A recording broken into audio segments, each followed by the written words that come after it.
mais um programa A Voz do Escriba na TV, levando para você as melhores informações com os melhores da maçonaria.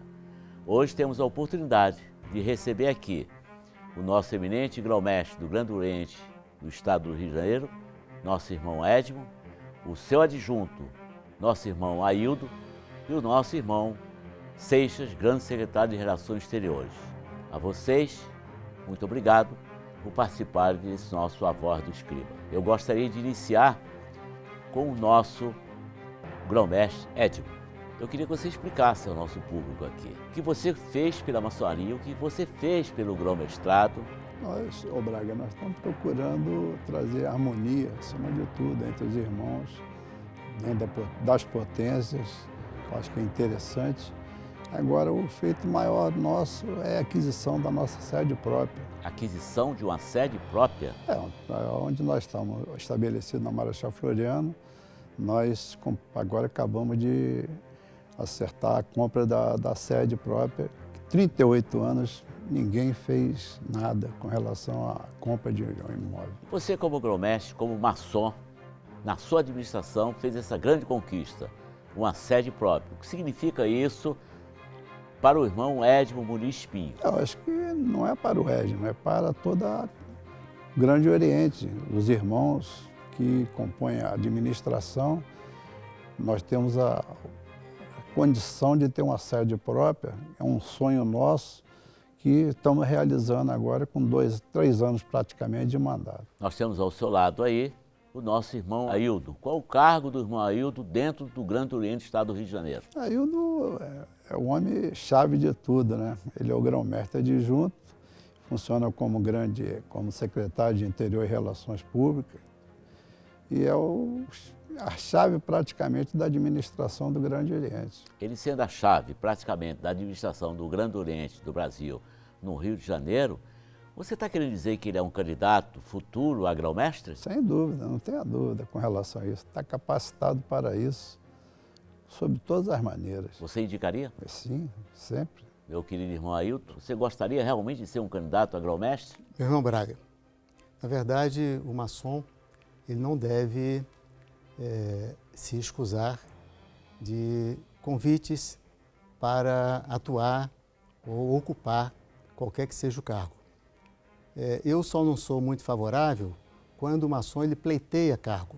Mas uma vez indicado, é claro que é dever do maçom aceitar, desde que ele esteja capacitado. E eu acredito que ao longo desses 10 anos de participação ativa, constante, permanente, em todas as ações e participações assim, do Grande Oriente do Brasil, do Rio de Janeiro, eu imagino que esteja realmente em condições de participar de um pleito dessa natureza. Meu irmão, você sendo indicado, candidato, o que é que você gostaria de fazer? Primeiramente, eu estou muito honrado, muito feliz com essa conquista liderada e realizada pelo nosso eminente irmão Edmo Muniz Pinho. Mas eu acredito que a partir de agora, com sede própria e com os caminhos e as estradas pavimentadas pela harmonia, pelo trabalho participativo de todos que estão conosco, eu acho que agora nós devemos investir na gestão de conhecimento com foco na educação maçônica. Você está falando de crescimento, de união, mas você não acha que está existindo hoje na maçonaria uma evasão muito grande? Eu acredito que nós temos uma evasão realmente que é possível de nós diminuirmos essa avalanche que ainda hoje existe. Mas, antes de mais nada, eu gostaria de complementando a pergunta anterior, dizer que tudo de bom, e é muita coisa que foi realizada pelo eminente grão-mestre, evidentemente com a liderança dele, a participação nossa, evidentemente precisa continuar. E tem que continuar e nós devemos buscar, naturalmente, o aperfeiçoamento. E quanto à questão da evasão, eu acho que é possível, sim. Nós temos uma questão na maçonaria, uma via de mão dupla. Nós precisamos levar em conta isso. aqueles que são escolhidos, trazidos para dentro das lojas da maçonaria, que ingressam na ordem, e hoje, então, são jovens e pessoas bem capacitadas, bem preparadas, precisam encontrar, em contrapartida, dentro das lojas, pessoas, irmãos, em condições de oferecer a eles aquilo que eles chegam buscando dentro da loja. E muitas das vezes isso não acontece. Isso é preciso ser levado em consideração. Irmão Edmo, em média, quantos irmãos hoje atuando, participando do Grande Oriente? 9.000, 9.000. cerca de 9.000 irmãos. Irmão Ailton, você pretende ampliar esse quadro? O nosso sonho é realmente ampliar em todos os aspectos, levando em conta o que já foi feito e que está sendo feito de bom. Nós acreditamos que o Rio de Janeiro perdeu, ao longo dos anos, o protagonismo da maçonaria gobiana. E nós acreditamos que está chegando a hora, ou já chegou a hora, de nós direcionarmos para que nós voltemos em prazo curto, ou médio, ou longo, mas devemos ter um planejamento buscando realmente esse protagonismo. Qual a opinião do irmão sobre o patrimônio de uma loja maçônica? Eu penso que nós devemos encarar essa pergunta sobre duas vertentes. O patrimônio principal, nós sabemos, patrimônio ou capital de uma loja deve ser os irmãos do quadro, ou seja, o quadro de obreiros. Mas eu acho que hoje, com o advento da internet, desses meios novos de comunicação, nós temos que levar em conta a comunicação e a informação maçônica. Então, caso realmente eu venha a ser candidato efetivo, seja confirmado, e eu acredito que sim, falta naturalmente oficializar, é nossa intenção também criar um setor específico de comunicação e informação maçônica. O que é oficializar a sua candidatura se o grão-mestre aqui agora afirma que ele endossa, que ele indica? O que é que falta? Não, tem algumas formalidades, quando chegar a hora própria, naturalmente, né? E seria a inscrição, naturalmente, nesse sentido. Meu irmão Edmo, como grão-mestre, você acha que cumpriu com o seu dever? Não cumpri, estou cumprindo ainda, mas acredito que até 2019 faremos o máximo possível de engrandecer não só o Grande Oriente, mas a maçonaria do Estado do Rio num todo. Grande Loja e Grande Oriente do Brasil. Você está realizado como grão-mestre? Estou, me acho realizado. Porque consegui, em tão curto espaço de tempo, que todos que nos antecederam não conseguiram. Então eu, com 3 anos, consigo comprar uma sede que eu acho que não é o melhor, mas é aquilo que nós temos, inclusive, que usamos hoje dentro do Grande Oriente do Brasil. Eu gostaria que o irmão colocasse como é o seu relacionamento, a sua participação como grão-mestre, como maçom, GOB e Grande Loja. É o melhor possível, inclusive nós temos um contato permanente. Eu, inclusive, tenho a oportunidade de fazer como membro honorário de 7 lojas da Grande Loja, e para nós é uma parceria, um sonho que nós estamos realizando em conjunto. Você, como grão-mestre, a sua administração aqui com o Supremo Conselho do Brasil? É o melhor possível com o nosso irmão Eni.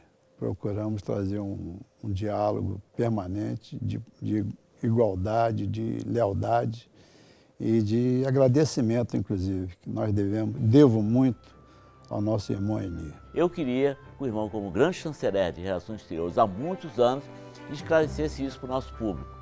Regularidade e reconhecimento, maçonaria de hoje, Brasil e mundo. Mas você vai me responder depois dos nossos comerciais.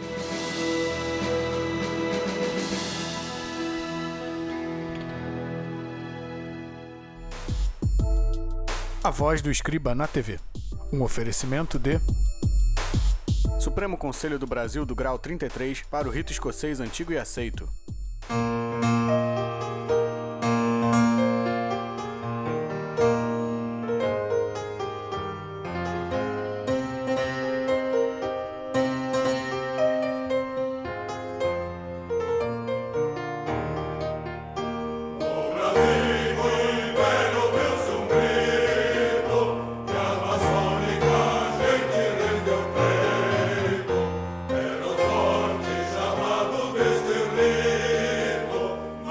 Hey!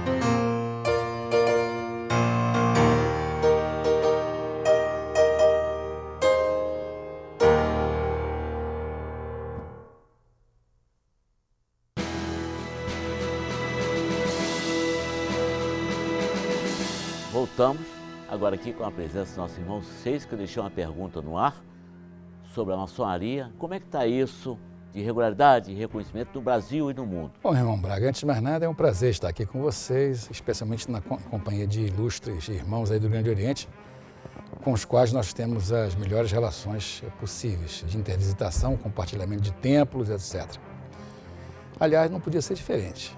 Mas a questão da maçonaria mundial, eu diria que existem duas grandes correntes na maçonaria mundial, uma corrente inglesa e uma corrente europeia, talvez francesa, vamos dizer assim, com grupos. Tá? A corrente inglesa, tradicionalmente, é uma corrente apolítica, porque ela tem uma ligação muito forte com a Casa Real inglesa. O Duque de Kent é o grão-mestre da maçonaria inglesa e ela é bastante influente no mundo inteiro. Na Europa, França e outros lugares, especialmente na França, a maçonaria tem um comportamento mais político e mais participativo. A Inglaterra não se envolve muito em questões de discussão religiosa ou política, enquanto você vê isso em outros lugares. E é mesmo assim na própria maçonaria francesa em que a gente vê iniciativas de maçonaria feminina, maçonaria mista, bastante fortes. Essas iniciativas, elas vêm para o Brasil e vão para outros lugares do mundo. Aqui no Brasil, apesar de nós termos uma história vinculada à orientação francesa desde o nosso início, no século XVIII, XIX, aliás, parece que a orientação inglesa é a que tem mais aspiração. Então, as grandes lojas sempre tiveram uma grande vontade de serem reconhecidas pela Inglaterra, da mesma maneira que o Grande Oriente sempre teve uma grande vontade de ser reconhecido pelas grandes lojas americanas, que, por sua vez, não o reconheciam. Então, no passado, houve uma série de discussões, uma série de acordos, trocas de amabilidades para cá e para lá, de forma que hoje o Grande Oriente está reconhecido pelas grandes lojas americanas e várias grandes lojas no Brasil estão reconhecidas pela grande loja inglesa. E a mais recente foi a grande loja do Rio Grande do Sul.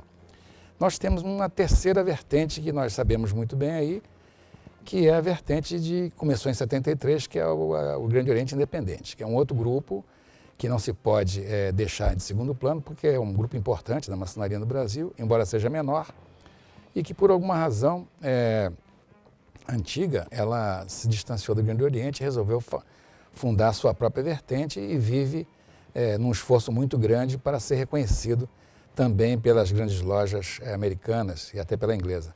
No caso das grandes lojas americanas, o último relatório da Comissão de Reconhecimento da Conferência dos Grão-Mestres dos Estados Unidos recomendou para reconhecimento algumas dessas grandes lojas dos Grandes Orientes Independentes, que, aliás, 4 delas fazem parte da CMI. Existe uma história ainda não muito clara entre o relacionamento do próprio GOB com uns Orientes Independentes e a participação do GOB na CMI. Maçonaria é uma coisa, às vezes, difícil de a gente entender, porque existe muita necessidade de diálogo, de conversa, para poder saber o que nos aproxima e incentivarmos o que nos aproxima e afastarmos o que não nos é comum, porque é aí onde estão as coisas. Então, o que nos aproxima, no caso da maçonaria do Brasil, é a necessidade de todos nós participarmos como instituição no progresso do país e no combate às energias trevosas que todos nós sabemos. E o que nos afasta são as nossas pequenas diferenças ritualísticas e de graus e outras coisas mais, que no final das contas não fazem diferença quando se trata de lutar pelo Brasil. Finalmente, só queria dizer para você uma coisa. Em minha opinião, regularidade é uma coisa e reconhecimento é outra coisa. Regularidade significa obedecer aos ditames organizados pela Grande Loja da Inglaterra e reconhecimento significa que alguma loja gostaria de ter um relacionamento com você. O fato de eu não reconhecer uma grande loja não significa que ela não seja regular. Tá? Eu posso também, por uma vontade política qualquer, não querer reconhecer alguma coisa. Vou dar um exemplo disso. Existem lojas na Escandinávia, por exemplo, que não reconhecem as grandes lojas no Rio de Janeiro. Aliás, no Brasil praticamente não tem muita relação, por causa da questão religiosa. Tá? Lá para você, num lugar como a Noruega, por exemplo, você tem que estar pertencente à igreja, se não me engano, não sei se é anglicana ou é luterana. É essencial que o irmão que quer entrar para a maçonaria lá pertença a um movimento religioso, o que aqui no Brasil não tem nada a ver. Tá? Pois é, meu irmão Seixas, mas eu queria que você esclarecesse um pouco mais o seguinte.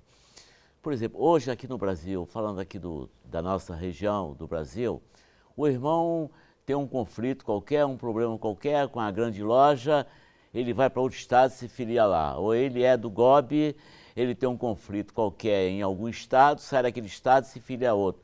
Isso Eu sou absolutamente contrário a isso. Eu acho isso uma coisa que não é recomendável, porque a partir do momento que vocês, no GOB, recebem alguém que saiu da grande loja, ou que nós, na grande loja, recebemos alguém que veio do GOB e que foi punido dentro de um processo legal, eu acho que isso é um desrespeito à outra potência. Você concorda com isso, Edmo? Plenamente. Essa negociação, me permita Claro. essa palavra, o irmão tem um problema qualquer na grande loja, ele sai do estado, vai para outro estado e se filia a outro. Isso não é correto. Eu presumo que se ele saiu por qualquer questão, ele é aceito em outra potência, é uma Você como incoerência. grão-mestre, se uma loja sai da grande loja, ela tem um problema qualquer na grande loja, ela sai, você como grão-mestre aceita essa loja no GOB? Não, nós não podemos aceitar, inclusive só depois de esclarecido o que houve realmente. Existe esse relacionamento seu com a grande loja? Sempre O que existiu, devia ocorrer isso tá em outros existindo. estados?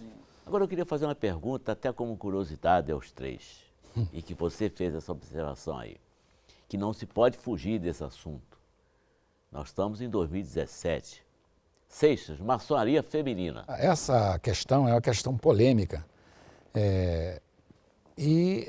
Resposta em termos lógicos é que nós não poderíamos negar às mulheres o conhecimento que nós estamos discutindo aqui.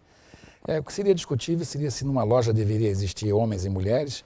Eu acho que talvez isso não fosse muito conveniente em razão dos hormônios envolvidos nisso. Mas no caso de liberarmos com que a mulher tenha conhecimento dessas coisas, eu acho que isso está fora do nosso controle, porque elas já fazem isso e fazem muito bem há muito tempo, desde o final da Segunda Guerra Mundial, se não me engano, e até antes disso. Porque como é que isso na França começou? Como é que eles poderiam lutar na guerra contra o inimigo lá, mulheres e homens do lado a lado, e depois eu não vou deixar aquela mulher que lutou comigo, que morreu, que sofreu, participar do mesmo conhecimento que eu tenho? Esse é um argumento quase que irrespondível que você encontra na maçonaria francesa. A maçonaria francesa, mas a Inglaterra não reconhece isso. A Inglaterra tem um grupo maçônico feminino lá, que eles têm uma certa... Eu não sei exatamente como é que funciona lá, mas eu já vi em documentação da Grande Loja da Inglaterra a menção a grupos femininos. Tá? Porque, Seixas, eu estou perguntando isso, meu irmão, pelo seguinte, porque hoje você fala da mulher, ela é motorista de ônibus, claro, motorista de táxi, ela é comandante, ela até presidente da República. Você acha que a maçonaria não tem que parar para refletir, para pensar sobre isso e ter um posicionamento? Eu acho que deve ser discutido seriamente isso. Não é que a gente agora vai abrir as portas e deixar as mulheres virem para cá assim, com facilidade. Mas é preciso que a gente reconheça o direito que elas têm de se beneficiarem dos mesmos conhecimentos que nós já temos. Isso é uma realidade em vários outros países aí, entendeu? De maneiras que nós estamos atrasados nessa história, em ver isso com seriedade. Meu querido irmão Ailton, eu queria que você falasse como um verdadeiro e iminente grão-mestre do Grande Oriente do Estado do Rio de Janeiro, se você tem algum projeto de impacto, algum projeto que possa propor à comunidade, à família maçônica? Realmente nós acreditamos que o aspecto da educação maçônica se faz extremamente necessário em todos os momentos e em todos os níveis. Acreditamos também que um trabalho voltado para as observações das ausências, dos afastamentos dos nossos irmãos, quer dizer, ou seja, da evasão, eu acho que nós temos condições de, pelo menos, tentar evitar esse processo. Seria a aproximação da loja na sociedade na qual ela está inserida. Então, eu acredito que se a loja ela abrir o espaço para a sociedade como um todo, através de reuniões públicas, convidando, chamando, através de palestras cívicas, existe uma infinidade de possibilidades, como 7 de setembro, 15 de novembro, Dia do Maçom, o Grande Oriente do Brasil, a fundação do Grande Oriente do Brasil, a fundação do Grande Oriente do Estado do Rio de Janeiro. A partir daí, aproximando a sociedade e fazendo com que se faça alguma palestra que possa apresentar a maçonaria a esses membros da sociedade, com toda certeza, essa parceria vai trazer grandes resultados, com possibilidade, inclusive, de ampliação do quadro de obreiros da loja e sobretudo, da adoção da sociedade sobre a loja maçônica. Então, acredito que essa integração se faz necessária em todos os aspectos, e principalmente nesse sentido, maçonaria e sociedade. Meu irmão Seixas, você acredita de fato e de direito que existe união na maçonaria? É claro que não. Grandes lojas de grande, isso Não, existe? Isso é claro que não existe, né? Nós temos uma dificuldade muito grande nisso. Nós podemos dizer que temos interesse em fazer isso, nós podemos dizer que é o nosso grande esforço, tudo isso, mas o fato é que nós temos enormes obstáculos. Não é o caso aqui do Rio, graças a Deus, mas você tem em outros lugares do país situações de animosidade flagrante. Então, isso não pode acontecer. Nós temos discutido muito isso no âmbito da CMSB, porque eu estava querendo fazer um mapeamento do Brasil e sugeri isso lá. Vamos mapear o Brasil para saber onde é que estão os bolsões sinceros, mas radicais. Tá? Essa expressão você deve ter lembrado dela no passado. Tá? Os bolsões sinceros, mas radicais que não admitem de maneira nenhuma conversar com ninguém. Eu não quero saber, é impossível uma coisa dessa. É maçonaria individual. Eu não quero conversa com o Grande Oriente, não quero conversa com A nem com B, não quero conversa e ia ficar difícil. Tá? E a gente tem, me lembro que quando eu falei disso em São Paulo, aliás, a reação dos grandes secretários foi, todo mundo quer isso. Quer dizer, eles gostaram muito porque eu estava dizendo aquilo que eles queriam falar também. Mas nós precisamos fazer alguma coisa a respeito disso. E uma grande ideia no passado, que infelizmente até agora não se materializou, seria nós criarmos o parlamento maçônico, em que nós tivéssemos um ambiente com a participação de todo mundo aqui do Brasil, para a gente conversar temas de interesse comum. E eu acho que nós temos muitos temas de interesse comum. Uma coisa que me preocupa, me chama a atenção de muitos anos eu participando assim como você, por exemplo, todo ano nós fazemos a CMSB, cada ano num devido estado. E todo ano, eu faço a Suprema Congregação em Brasília, que é a mesma coisa, a CMSB é com todos os grão-mestres. Não existe uma forma da gente conseguir unir esse poder maçônico? Eu sugeri... São 27 grão-mestres em cada lado, são 54, unir com ideias. Existe uma questão aí que a gente tem que conversar para ver como é que a gente vai contornar isso, é a questão da organização política do GOB e das grandes lojas, né?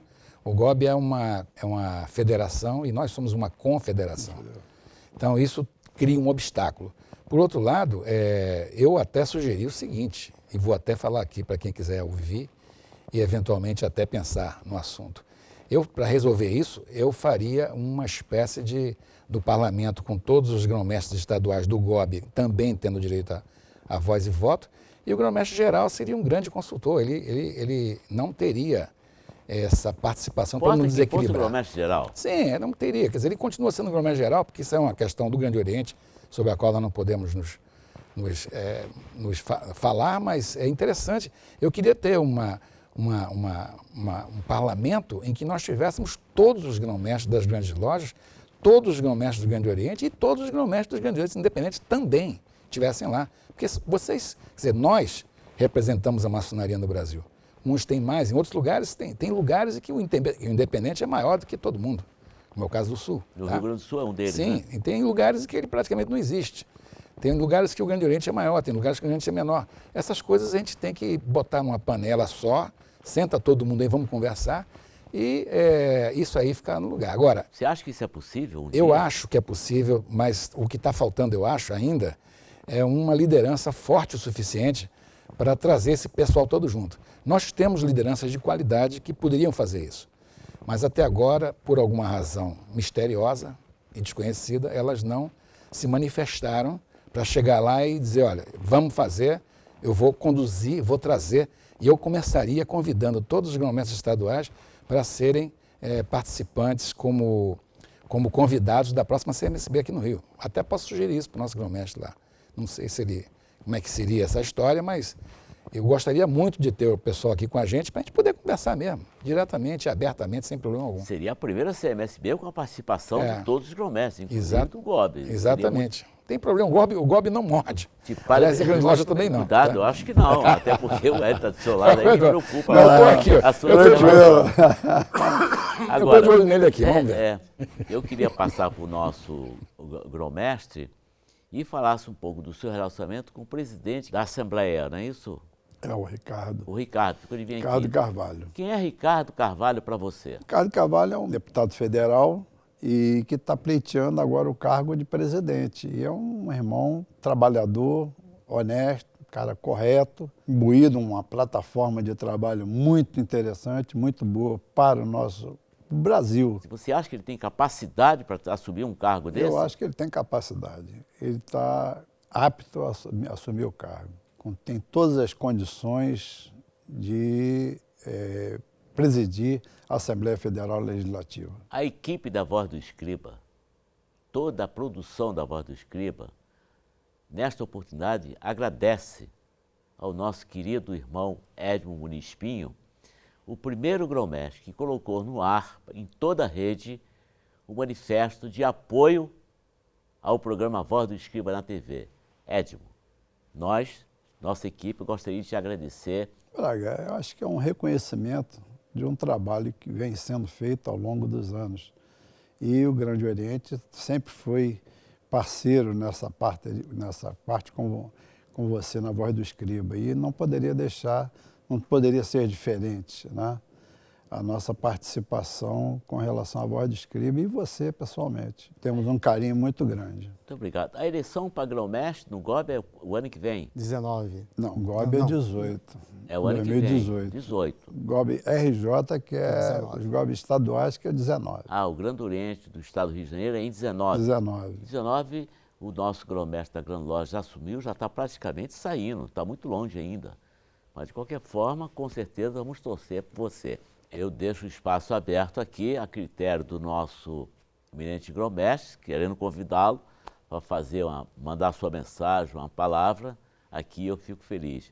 Ao Ailton, eu só desejo felicidade e muito trabalho, mas você já está acostumado com o Edmo, fazendo suas visitas em loja, que está sempre presente. Parabenizando a vocês por essa glória do Grande Oriente, ter passado por grandes problemas, grandes dificuldades e conquistou a compra de uma sede. O nosso irmão Seixas, com sua sabedoria e sua experiência maçônica, está sempre nos ensinando, sempre levando a sua mensagem crítica e positiva. Eu agradeço novamente a cada um de vocês, lembrando sempre, a Voz do Escriba na TV é no canal 25 da NET e no canal 11 da Rede Litoral, em Cabo Frio. Estamos sempre de braços abertos à disposição de vocês e obrigado pela participação. Obrigado. Muito obrigado. Minha querida família maçônica, até a próxima oportunidade. No próximo sábado, um novo programa com novas ideias e novos objetivos para o engrandecimento da nossa sacrossanta instituição. Muito obrigado.